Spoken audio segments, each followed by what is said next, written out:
All right, Donald Trump has said that Europe is losing its right to freedom of speech and struggling with immigration.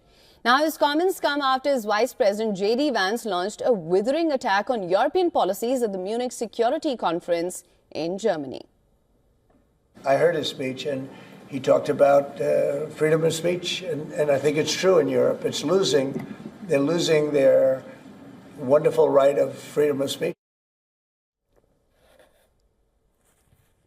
Now, in his speech, Vance accused the European leaders of censoring free speech and failing to control immigration. He said the threat to Europe that worried him the most was not Russia or China, but a retreat from fundamental values of protecting free speech. In Britain, the threat that I worry the most about vis-a-vis Europe is not Russia, it's not China, it's not any other external actor. And what I worry about is the threat from within, the retreat of Europe from some of its most fundamental values, values shared with the United States of America. In Britain and across Europe, free speech, I fear, is in retreat. Now, Vance also urged European countries to change course on immigration, saying it's out of control. His comments came a day after an Afghan man was arrested in Munich over a car ramming attack, which wounded 36 people. How many times must we suffer these appalling setbacks before we change course and take our shared civilization in a new direction?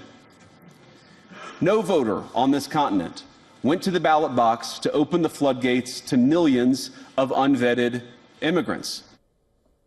Now, later in the day, German Defense Minister Boris Pistorius hit back in his speech to the conference, calling Vance's remarks unacceptable. He said Vance had called into question democracy not only in Germany, but in Europe as a whole. So this clash underlines the widening gap between the Trump administration and the European leaders, making it hard for longtime allies, that's the United States and Europe, to find common ground on issues including Ukraine. It was expected that the prospect of peace talks will dominate the Munich Security Conference.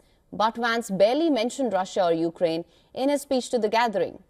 He did meet with the Ukrainian President Volodymyr Zelensky for bilateral talks on the sidelines of the conference, but he left Munich after the talks without an announcement of a critical minerals deal. This deal is central to Kyiv's push to win Trump's support against Russia.